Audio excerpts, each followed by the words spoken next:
총리도 하신 적이 있는 걸로 제가 알고 있고, 그리고 원내대표도 하셨고 당당한 모습을 보이는 그런 게 있을 수도 있다고 생각하는데.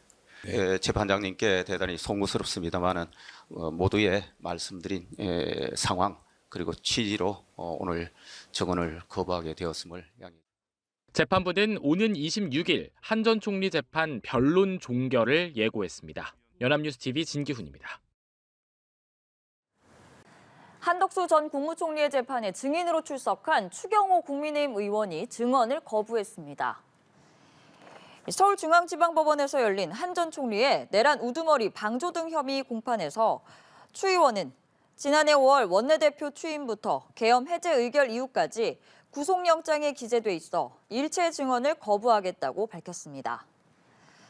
검찰이 계엄 당일의 행적과 계엄 선포를 미리 알았는지, 또 한 전 총리와 당시에 통화를 했는지 물었지만 추 의원은 증언하지 않았고 또 증인 신문은 20여 분 만에 종료됐습니다. 추 의원은 국회 계엄 해제 의결을 방해한 혐의로 구속영장이 청구됐으며 국회에 체포동의안이 제출된 상태입니다. 윤석열 전 대통령을 비롯한 주요 내란 혐의 피고인들의 재판이 막바지 절차에 접어들었습니다. 내년 초중으로 일제히 결론을 맞을 전망인데요. 김건희 씨의 재판도 올해 안에 심리가 마무리될 예정입니다. 백유빈 기자입니다. 종북 반국가 세력들을 일거에 척결하고 자유헌정 질서를 지키기 위해 비상계엄을 선포합니다. 12.3 비상계엄 사태 1년을 앞두고 주요 내란 재판 선고들이 가시화하고 있습니다. 윤석열 전 대통령의 내란 우두머리 혐의 재판을 심리하는 지기현 부장판사는 내년 1월 중순에 변론을 종결하기로 했습니다. 1월 14, 15는 어디까지나 예비적인 기일이니까 그건 그냥 참고를 하시고 7, 9, 10일 그 부분까지 좀 정해서 하고 재판 종결해야 되는 게 아닌가 싶습니다. 김용현 전 국방장관과 조지호 경찰청장 등 내란 중요 임무 종사 혐의 사건도 다음 달 말 윤 전 대통령 사건과 병합될 예정입니다. 통상적으로 결심 공판 이후 선고까지 1, 2개월이 소요되는 만큼 내년 2월 안에 한꺼번에 선고가 이루어질 것으로 보입니다. 내란 우두머리 방조 혐의로 기소된 한덕수 전 국무총리의 재판은 오는 26일 결심 공판을 진행한 뒤 내년 1월 선고 절차에 들어갑니다. 비상계엄도 한 지 벌써 1년이 다 지나가는 상황이고 해서 11월 26일에 심리를 종결하는 걸 목표로 하겠습니다. 그래서 1월 21일이나 1월 28일 수요일 날 선고를 할 예정입니다.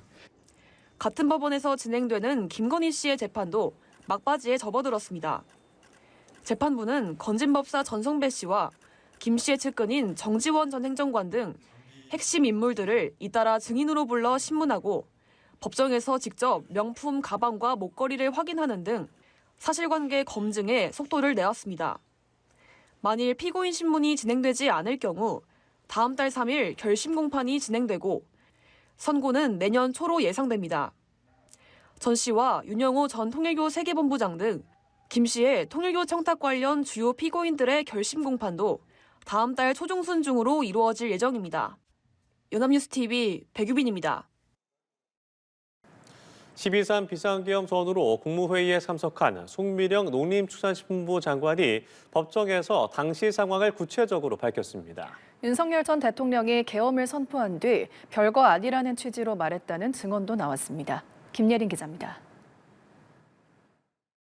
지난해 12월 3일 윤석열 전 대통령이 비상계엄을 선포하기 직전 국무위원들은 급히 대통령실로 소집됐습니다.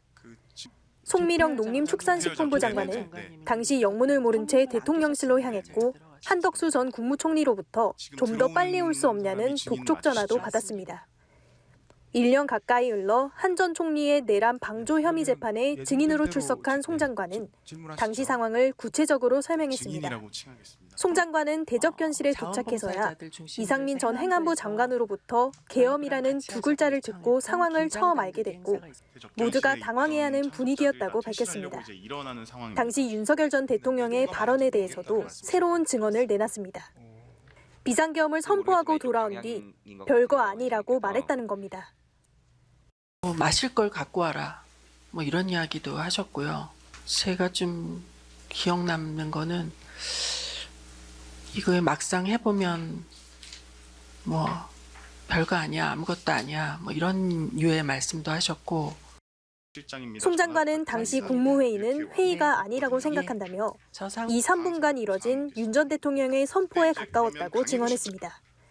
찬반 의견을 낼 기회도 갖지 못해 무력감을 느꼈다며 눈물을 흘리기도 했습니다. 결과적으로는 동원됐다라는 생각이 듭니다. 그냥 머릿수 11명 채우기 위해서 불려가서 그냥 자리에 앉아 있다가 나오게 됐으니까.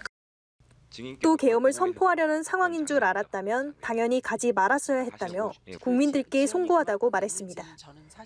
송 장관은 한 전 총리가 윤 전 대통령을 말리거나 다른 국무위원들을 통해 반대 의견을 전달하는 모습은 보지 못했다고 증언했습니다.